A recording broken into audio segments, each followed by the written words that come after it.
Scene diawali dengan pasangan tua yang sedang melakukan perjalanan.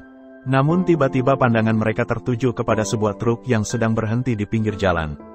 Mereka melihat supir truk tersebut keluar sambil menenteng bungkusan seperti mayat dan membuangnya ke sebuah lubang. Merasa ada yang tidak beres, Ronnie segera menekan gas dan memacu mobilnya. Karena mobil yang dikendarai Ronnie adalah mobil tua, tidak berapa lama truk misterius sudah mengejar dan berada persis di belakang Ronnie.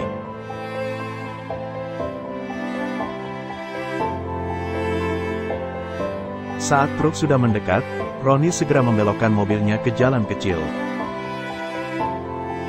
Setelah berhenti, Mary yang masih shock atas kejadian tersebut meminta untuk pulang ke rumah. Ronnie pun segera memutar kendaraannya dan kembali ke jalan raya untuk pulang ke rumah.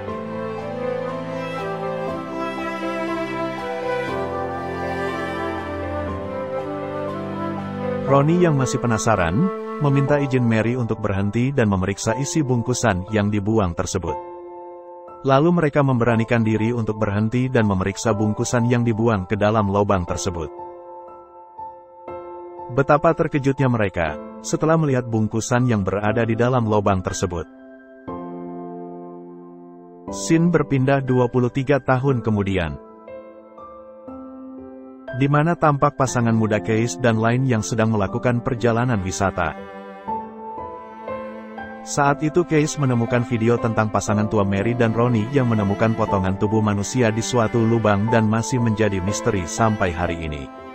Diberitakan juga, setelah kejadian itu, pasangan tersebut tidak pernah terlihat lagi. Lynn bingung mengapa kekasihnya sangat tertarik dan terobsesi dengan kisah tersebut. Menurutnya, kisah tersebut hanyalah mitos atau urban legend seperti halnya cerita-cerita tentang munculnya monster Bigfoot. Akan tetapi, Case yakin kisah ini adalah kisah nyata. Dia beranggapan kehilangan orang-orang tersebut ada kaitannya dengan sebuah legenda munculnya sesosok monster pemburu manusia yang hanya muncul setiap 23 tahun sekali. Scene berpindah ke suatu bangunan kosong. Tampak tidak berapa lama, melintaslah sebuah mobil di tengah hutan. Ternyata pengemudi mobil tersebut adalah teman Lynn. Dia berniat menyusul dan bertemu Lynn di sebuah hotel. Di tengah perjalanan dia berhenti di tengah hutan untuk membuang air kecil. Naas baginya tanpa disadari The Creeper sudah mengamati dan mengawasinya, dan tidak berapa lama Sam menjadi korban pertama yang disantap oleh The Creeper. Scene berpindah kepada Case dan Lynn yang sedang melakukan perjalanan ke suatu tempat bernama Lady Manilas, di mana di tempat tersebut akan diadakan festival horor 23 tahun sekali. Tibalah mereka di sebuah toko yang menjual berbagai macam pernak-pernik horor. Mereka berencana menanyakan tempat yang akan mereka tuju, karena tempat tersebut tidak ada di dalam peta. Tidak berapa lama pemilik toko pun muncul. Ia menerangkan kepada Lynn arah untuk menuju tempat tersebut.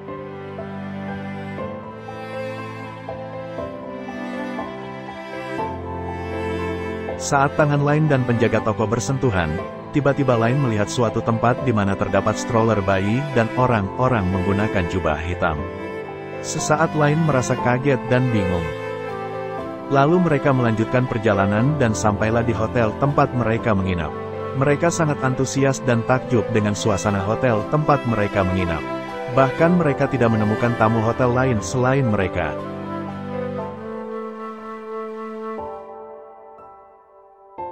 Lalu mereka memilih kostum yang akan mereka gunakan untuk menghadiri festival horor besok.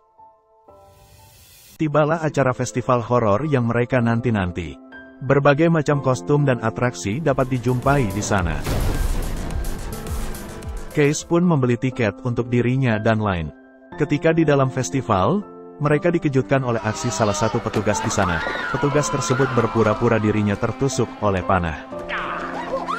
Setelah sukses membuat para pengunjung kaget dan terkesima, petugas tersebut lalu pergi ke suatu tempat yang agak sepi untuk bersantai. Ketika sedang bersantai, tiba-tiba dia disergap oleh The Creeper. Tubuhnya disangkutkan ke pohon dan dilempari senjata Shuriken Creeper. Singkat cerita, tibalah pada acara puncak, yaitu undian tiket, di mana pemenang akan diajak ke sebuah tempat legenda yaitu kediaman keluarga Bernabet yang dipercaya sebagai tempat munculnya The Creeper. Pengundian pun dimulai. Tanpa disangka Lynn menjadi pemenang Grand Prize tersebut. Lalu Case dan Lynn diantar dan dipandu oleh para kru menuju rumah keluarga Bernabet. Mereka dibawa ke sebuah mobil yang sudah disiapkan.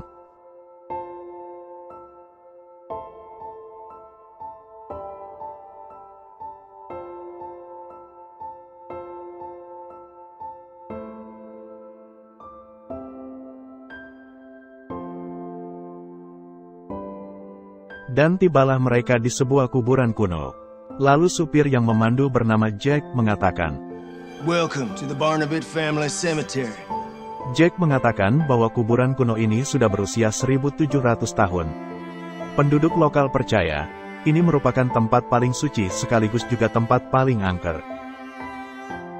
Keanehan pun mulai terjadi, kameramen mengatakan bahwa kamera mati dan tidak bisa digunakan. Di tengah perdebatan tersebut, Lynn yang kesal dan cemburu karena melihat kedekatan antara Case dan Carrie pergi meninggalkan Case. Tanpa disadari, The Creeper sedang mengamati mereka dari kejauhan. Mereka tidak sadar bahwa kehadiran mereka di makam tersebut sudah direncanakan oleh sekte penyembah The Creeper. Satu persatu mereka pun mulai dihabisi. Scene berpindah kepada Case, di mana dia baru menyadari kalau Lynn cemburu melihat kedekatan dia dengan Carrie. Lalu dia merasa inilah saat yang tepat untuk melamar Lynn. Namun saat Case akan memberikan cincin kepada Lynn, tiba-tiba The Creeper datang menyambar dan membawa pergi Lynn.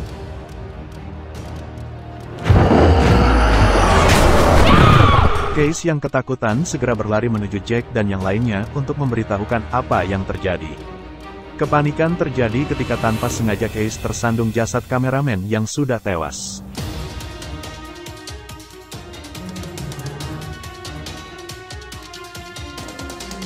Terlihat jasad Michael tersebut masih segar. Lian merasa bahwa ada sesuatu yang menangkap dan memangsa Michael. Lalu Lian pun memerintahkan yang lain untuk berlindung di rumah keluarga Bernabet. Scene berpindah kepada Lynn yang sudah siuman dan tersadar bahwa dia telah disandra oleh The Creeper. The Creeper sadar bahwa Lynn sedang hamil muda. Ia berniat menyantap bayi di dalam kandungan Lynn. Kembali kepada Case dan kawan-kawan. Tanpa disadari ternyata mereka telah dijebak untuk masuk ke dalam rumah tersebut oleh sekte penyembah Creeper untuk dijadikan persembahan kepada The Creeper. Awalnya mereka menuduh Jack ada di balik semua ini. Hingga terjadilah perdebatan di antara mereka, yang berujung dilepaskannya tembakan peringatan oleh Jack. Tembakan tersebut membuat The Creeper terganggu dan menghentikan aksinya. Lalu The Creeper segera keluar dari sarangnya, dan mencari sumber suara tembakan tersebut. Akhirnya The Creeper menemukan mereka. Jack yang membawa pistol segera maju dan menembak The Creeper. Tapi hal itu sia-sia, peluru tidak bisa membunuh The Creeper. The Creeper pun membalas dengan melemparkan kapak ke arah mereka. Case yang kesal karena tunangannya diculik The Creeper, maju dan memukul The Creeper dengan kayu. Tapi itu tidak dapat menghentikan The Creeper, tangan The Creeper yang hancur terkena tembakan dan hantaman kayu dapat pulih kembali.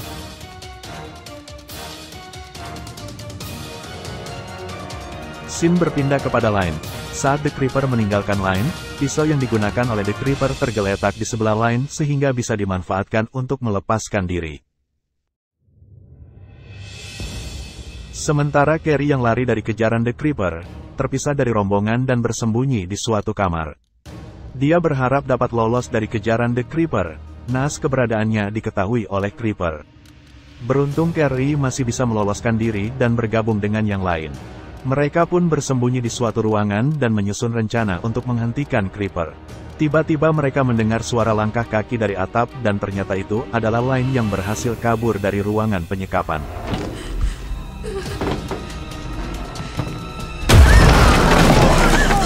Mereka lalu bergegas mencari jalan keluar. Naas bagi Jamie, ia terkena jebakan yang dipasang The Creeper. Tiba-tiba The Creepers membobol pintu dan muncul di hadapan mereka. Naas bagi Carrie, dia terpeleset dan tidak sempat melarikan diri. Kepalanya terkena kampak The Creeper dan Carrie pun tewas. Mereka pun segera kabur dan bersembunyi di suatu ruangan. Ternyata ruangan tersebut penuh dengan sesembahan dan meja ritual. Sesaat lamunan lain membawa ia ke suatu masa di mana ia dikelilingi oleh orang-orang berjubah hitam.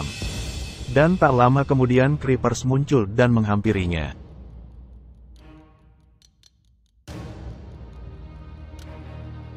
Line pun sadar, ternyata para sekte melakukan ritual persembahan manusia untuk disantap oleh The Creepers. Dan alasan mengapa Line diburu oleh The Creepers karena dia sedang hamil muda, dan janinnya akan disantap oleh The Creepers. Chase, I'm pregnant. Dengan pisau Creepers di tangan, Line tahu apa yang harus dilakukan, dan mereka pun mulai berpencar untuk menjebak Creepers.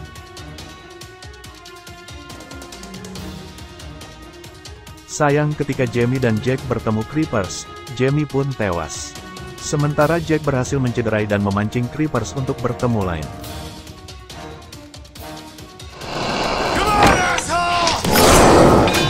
Lalu Line pura-pura menyerahkan dirinya dan memancing Creepers untuk keluar rumah.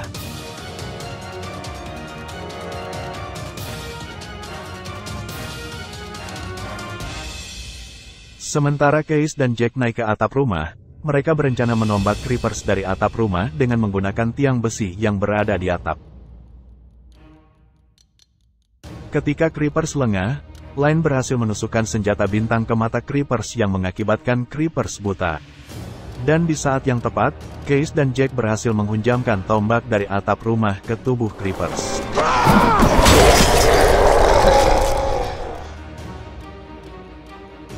Namun selang tidak berapa lama, ribuan gagak yang dipimpin Gagak Putih datang menyerang Case dan Jack pun terjatuh dari atap dan tewas.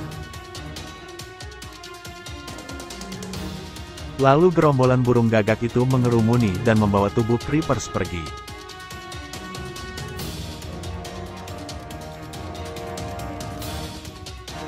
Lalu polisi pun berdatangan. Di dalam mobil polisi, tiba-tiba mata Line berubah menjadi hitam pekat. Dan di akhir cerita, burung gagak pun menghidupkan Creepers kembali dan film pun berakhir.